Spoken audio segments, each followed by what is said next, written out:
ನಮಸ್ಕಾರ. ನನ್ನೆಲ್ಲ media focus ವೀಕ್ಷಕ ಮಿತ್ರರಿಗೆ ಸ್ವಾಗತ. ನಾನು ಶ್ರೀಪತಿ ಹೆಗಡೆ ಹಕ್ಲಾಡಿ.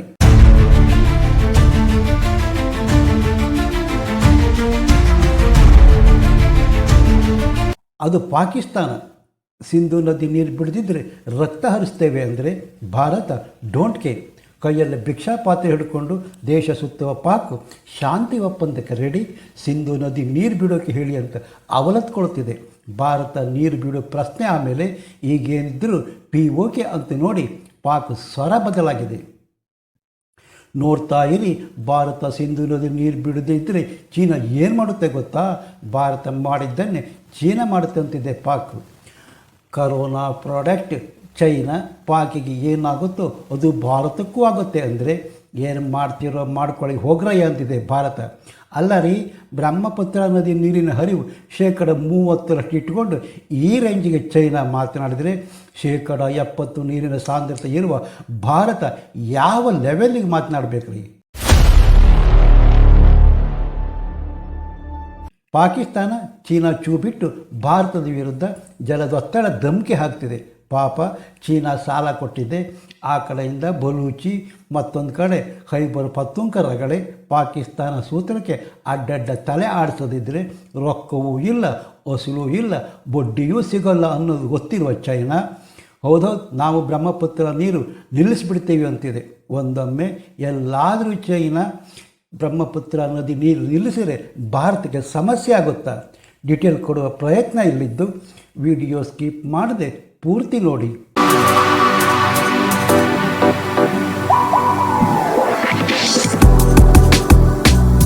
ಗೆಳೆಯರೇ, ಭಾರತಕ್ಕೆ ಎದುರಾಗಿ ನಿಂತಿದೆ ಚೀನಾ. ಆದರೆ ಈ ಬಾರಿ ವಿಷಯ ಗಂಗಾ ಯಮುನೆಯಲ್ಲ, ಬ್ರಹ್ಮಪುತ್ರ.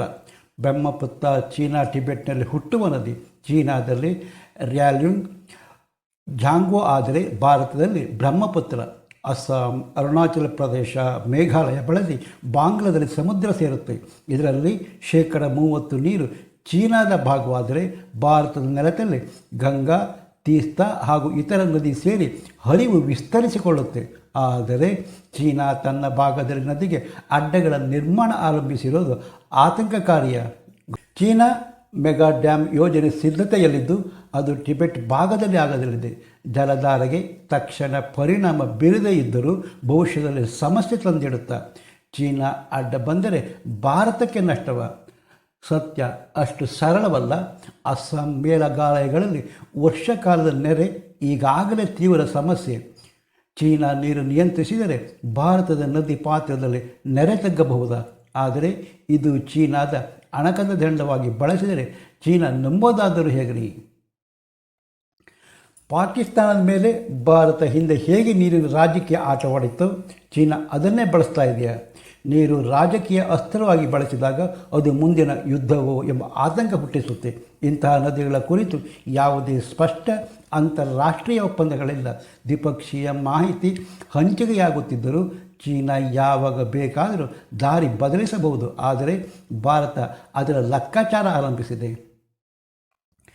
ನೀರಿನ ರಾಜಕೀಯ ಈಗ ಹೊಸ ಹಂತ ಸೇರಿದೆ. ಇದು ರಾಜಕೀಯದ ಆಟವೋ ಅಥವಾ ಪರಿಸರದ ಯುದ್ಧವೋ? ಈ ಪ್ರಶ್ನೆಗೆ ಸದ್ಯಕ್ಕಂತೂ ಉತ್ತರ ಸಿಗ್ತಾ ಇಲ್ಲ. ನದಿಗಳು ಹರಿಯುತ್ತಿರಲಿ, ಆದರೆ ಅವುಗಳ ವಿರುದ್ಧ ತಂತ್ರ ಬಳಸಿದರೆ ಜನರ ಜೀವನವೇ ಅದಲು ಬದಲಾಗಬಹುದು. ಬ್ರಹ್ಮಪುತ್ರ ಹಿಂದೂ ಪೌರಾಣಿಕತೆ ಪ್ರಕಾರ ಬ್ರಹ್ಮನ ಪುತ್ರನೆಂಬ ನಂಬಿಕೆಯೇ ಬ್ರಹ್ಮಪುತ್ರ. ಟಿಬೆಟ್ಟಲ್ಲಿ ರ್ಯಾಲ್ಯುಂಗ್ ಜಾಂಗ್ಬೋ ಹೆಸರಿನಲ್ಲಿ ಕರೆದರೆ, ಅರುಣಾಚಲದಲ್ಲಿ ಸಿಯಾಂಗ್, ಅಸ್ಸಾಂನಲ್ಲಿ ಬ್ರಹ್ಮಪುತ್ರನಾಗಿ, ಬಾಂಗ್ಲಾದಲ್ಲಿ ಜಮುನೆಯಾಗಿ ಗಂಗೆಯ ಜೊತೆ ಬೆರೆತು ಬಂಗಾಳ ಕೊಲ್ಲಿ ಸೇರುತ್ತೆ. ಬ್ರಹ್ಮಪುತ್ರ ಸುಮಾರು 2900 ಕಿಲೋಮೀಟರ್ ಉದ್ದವಿದ್ದು ಟಿಬೆಟ್, ಭಾರತ ಮತ್ತು ಬಾಂಗ್ಲಾದೇಶ ಬಳಸಿ ಹರಿಯುತ್ತೆ. ನದಿ ಕಣಿವೆ ವಿಶೇಷ ವಿಸ್ತೃತ. ವಿಶ್ವದ ನದಿಗಳಲ್ಲಿ ಇಷ್ಟೊಂದು ಅಗಲ ಹೊಂದಿರುವ ನದಿ ವಿರಳ. ಬ್ರಹ್ಮಪುತ್ರ ಅರುಣಾಚಲ ಪ್ರದೇಶದ ಮೂಲಕ ಭಾರತ ಪ್ರವೇಶ ಮಾಡುತ್ತೆ. ಸುಮಾರು 30% ನೀರು ಚೀನಾದಿಂದ ಬಂದರೆ ಉಳಿದ 70% ಹರಿವು ಭಾರತದ ಒಳನಾಡಿನಲ್ಲಿ ಆಗುತ್ತೆ. ಇದರಲ್ಲಿ ಮಳೆ, ಉಪನದಿಗಳ ಸೇರ್ಪಡೆ ನೀರಿನ ಮಟ್ಟ ಹೆಚ್ಚಳಕ್ಕೆ ಕಾರಣ. ಬ್ರಹ್ಮಪುತ್ರ ನದಿಗೆ ಸಂಬಂಧಿಸಿದಂತೆ ನದಿ ಹರಿವು, ಮಳೆಯ ಪ್ರಮಾಣ ಮುಂತಾದ ಮಾಹಿತಿ ಭಾರತಕ್ಕೆ ಚೀನಾ ನೀಡಬೇಕು ಎಂಬ ಒಪ್ಪಂದವಿದೆ. ಆದರೆ 2021ರಿಂದ ಚೀನಾ ಡೇಟಾ ನೀಡುವುದೇ ನಿಲ್ಲಿಸಿದೆ.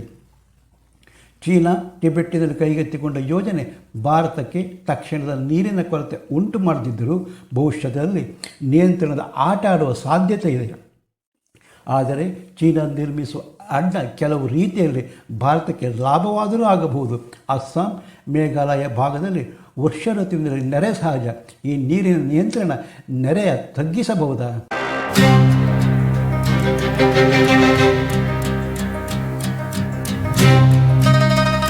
ಭಾರತ ಬ್ರಹ್ಮಪುತ್ರ ನದಿ ಮೇಲೆ ಹಲವು ಅಡ್ಡ ಯೋಜನೆ ಹೂಡಿದ್ದು, Arunachal Pradesh ಸುಬಂಸಿರಿ lower dam 2000 megawatt ವಿದ್ಯುತ್ ಉತ್ಪಾದನೆ, ದಿಬಾಂಗ್ ಮಲ್ಟಿಪರ್ಪಸ್ ಪ್ರಾಜೆಕ್ಟ್ 2880 ಮೆಗಾವಾಟ್ ವಿದ್ಯುತ್ ಉತ್ಪಾದನೆ, ಮಣಿಪುರ ತಿಪಾಯಿಮುಖಿ ಯೋಜನೆ ಕೃಷಿ ಮತ್ತು ವಿದ್ಯುತ್ ಉತ್ಪಾದನೆಗೆ ಮೀಸಲು, ಬ್ರಹ್ಮಪುತ್ರ ನದಿ ಉಪನದಿ ಡಿಬ್ರು, ಲೋಹಿತ್, ಟಿಸ್ಸಾ ನದಿ ಅಸ್ಸಾಂ, ಅರುಣಾಚಲ ಲಕ್ಷಾಂತರ ಎಕರೆ ಹೊಲಗಳಿಗೆ ನೀರು ಪೂರೈಸುತ್ತೆ. ಸುಮಾರು 15ರಿಂದ 20 ಲಕ್ಷ ಎಕರೆ ಕೃಷಿ ಭೂಮಿಗೆ ಇದರ ನೀರು ನೇರವಾಗಿ ಬಳಕೆಯಾಗುತ್ತೆ. ಚೀನಾ ದೇಶದ ನೀರು ತಂತ್ರ ಸಾಮಾನ್ಯ ರಾಜ್ಯಕ್ಕೇವಲ್ಲ, ಇದು ಜಲಭದ್ರತೆ. ಪಾಕಿಸ್ತಾನ ವಿರುದ್ಧ ಭಾರತ ಬಳಕೆ ಮಾಡಿದ ನೀರಿನ ಒತ್ತಡದ ತಂತ್ರ. ಚೀನಾ ಮಾಡಿದರೆ ಭಾರತಕ್ಕೆ ದೊಡ್ಡ ನಷ್ಟವಂತೂ ಇಲ್ಲವೇ ಇಲ್ಲ. ಆದರೂ ನದಿಗಳು ದೇವತೆಗಳಂತೆ ಜೀವದಾಯಕ. ಆದರೆ ಅಂತಾರಾಷ್ಟ್ರೀಯ ರಾಜಕೀಯದಲ್ಲಿ ಅವುಗಳ ಹರಿವು ತಂತ್ರ ಆಗಿದ್ದರೆ ಮುಂದೆ ನೀರಿಗಾಗಿ ಯುದ್ಧ ನಡೆದರೂ ಅಚ್ಚರಿಯಲ್ಲ. ಬ್ರಹ್ಮಪುತ್ರ ನದಿ ಉದ್ದ 2900 ಕಿಲೋಮೀಟರ್, ಚೀನಾದ ಒಳಭಾಗ 1625 ಕಿಲೋಮೀಟರ್, ಭಾರತದ ಒಳಭಾಗ 918 ಕಿಲೋಮೀಟರ್, ಬಾಂಗ್ಲಾದೇಶದ ಒಳಭಾಗ 337 ಕಿಲೋಮೀಟರ್. ಭಾರತದಲ್ಲಿ ತಯಾರಾಗುವ ವಿದ್ಯುತ್ 2000+ ಮೆಗಾವಾಟ್, 15ರಿಂದ 20 ಲಕ್ಷ ಎಕರೆ ಕೃಷಿಗೆ ನೀರುಣಿಸುತ್ತೆ.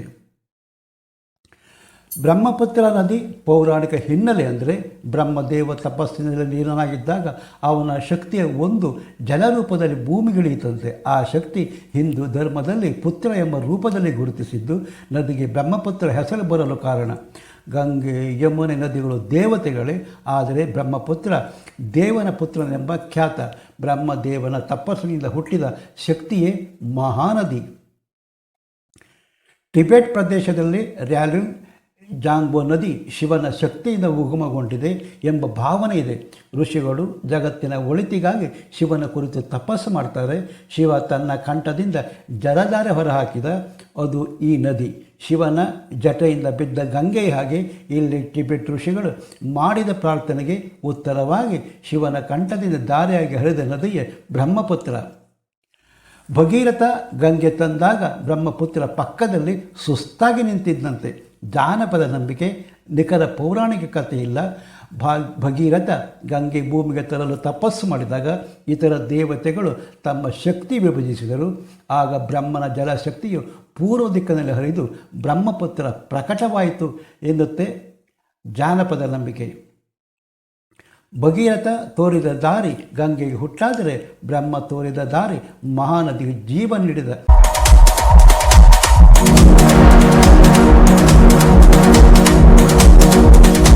ಗಂಗೆಯಂತೂ ಪವಿತ್ರತೆ, ಬ್ರಹ್ಮಪುತ್ರ ಶಕ್ತಿ, ಶಾಂತಿ ಮತ್ತು ಆಕ್ರೋಶದ ಸಂಕೇತ.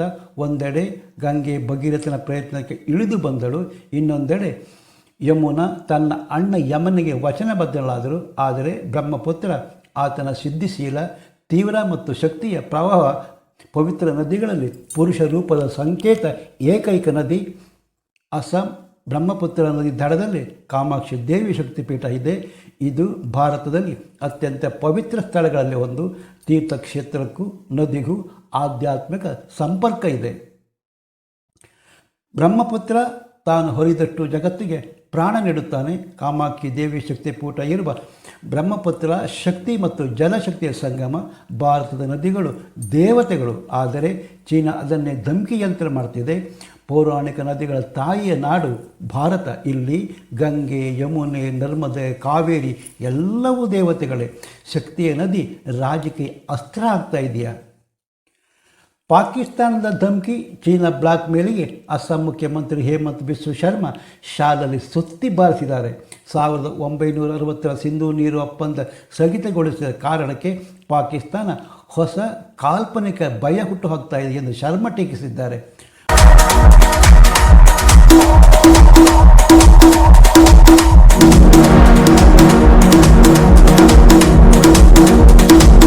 ಬ್ರಹ್ಮಪುತ್ರ ನಿಯಂತ್ರಿಸಲ್ಪಟ್ಟಿದ್ದಲ್ಲ. ಚೀನಾದ ನಿಯಂತ್ರಣದಲ್ಲಿ ಇರೋದು ಬ್ರಹ್ಮಪುತ್ರದ 30-25% ಉಳಿದ 65-70% ಭಾರತದಲ್ಲೇ ಮುಂಗಾರು ಮಳೆಯಿಂದ ಅದರ ಉಪನದಿಗಳಾದ ಕಾಸಿ, ಗಾರು, ಜಯಂತಿಯ ಹಿಲ್ಸ್ ಹೆಚ್ಚುವರಿ ಒಳಹರಿವಿಂದ ಉತ್ಪತ್ತಿಯಾಗುತ್ತದೆ ಎಂದು ಶರ್ಮಾ ಎಕ್ಸ್ನಲ್ಲಿ ಬರೆದುಕೊಂಡಿದ್ದಾರೆ. ಪಾಕಿಸ್ತಾನ ಪ್ರಧಾನಮಂತ್ರಿ ಶಹಬಾಜ್ ಶರೀಫ್ ಅವರ ಹಿರಿಯ ಸಹಾಯಕ ರಾಣಾ ಇಹ್ಸಾನ್ ಅಫ್ಜಲ್ ಭಾರತದ ಸಿಂಧೂ ನೀರು ಒಪ್ಪಂದ ಸ್ಥಗಿತ ಉಲ್ಲೇಖಿಸಿ ಚೀನಾ ತನ್ನ ಮಿತ್ರ ರಾಷ್ಟ್ರಕ್ಕಾಗಿ ಬ್ರಹ್ಮಪುತ್ರ ನದಿ ಹರಿವು ನಿಲ್ಲಿಸಬಹುದು ಎಂದು ಹೇಳಿದ್ದು ಚೀನಾ ಪ್ರತಿಕ್ರಿಯೆ ಕೊಟ್ಟಿಲ್ಲ. ಇದು ಪಾಕಿಸ್ತಾನದ ಮತ್ತೊಂದು ಸುಳ್ಳ. ಭಾರತ ಚೀನಾ ಗಡಿಯಲ್ಲಿ ಬ್ರಹ್ಮಪುತ್ರ ಹರಿವು ಸೆಕೆಂಡಿಗೆ ಸರಾಸರಿ 2000-3000 ಘನ ಮೀಟರ್ ಇದ್ದರೂ ಮಾನ್ಸೂನ್ ಸಮಯದಲ್ಲಿ ಅಸ್ಸಾಂನಲ್ಲಿ ಅದು ಸೆಕೆಂಡಿಗೆ 15,000-20,000 ಘನ ಮೀಟರ್ಗೆ ಹೆಚ್ಚುತ್ತೆ. ಬ್ರಹ್ಮಪುತ್ರ ಮೇಲ್ಮುಖ ಹರಿವಿನ ಮೇಲೆ ಅವಲಂಬಿತ ನದಿಯಲ್ಲ, ಇದು ಮಳೆಯಾಶ್ರಿತ ಭಾರತೀಯ ನದಿ ವ್ಯವಸ್ಥೆ. ಭಾರತ ಪ್ರವೇಶಿಸಿದ ನಂತರ ಬಲಗೊಳ್ಳುತ್ತಾ ಬ್ರಹ್ಮಪುತ್ರ ನದಿಗೆ ಚೀನಾ ಅಡ್ಡ ಹಾಕಿದರೆ ಭಾರತಕ್ಕೆ ಸಮಸ್ಯೆ ಆಗುತ್ತಾ? ಕಾಮೆಂಟ್ನಲ್ಲಿ ತಿಳಿಸಿ. ವಿಡಿಯೋ ಇಷ್ಟವಾದರೆ ಮೀಡಿಯಾ ಫೋಕಸ್ ಚಾನಲ್ ಸಬ್ಸ್ಕ್ರೈಬ್ ಮಾಡಿ, ಲೈಕ್ ಹಾಗೂ ಶೇರ್ ಮಾಡೋದು ಮರೆಯಬೇಡಿ. ಮತ್ತೊಂದು ಹೊಸ ವಿಷಯದೊಂದಿಗೆ ನಿಮ್ಮ ಮುಂದೆ ಬರುತ್ತೇನೆ. ಅಲ್ಲಿಯ ತನಕ ನಮಸ್ಕಾರ. ಜೈ ಕರ್ನಾಟಕ, ಜೈ ಹಿಂದ್.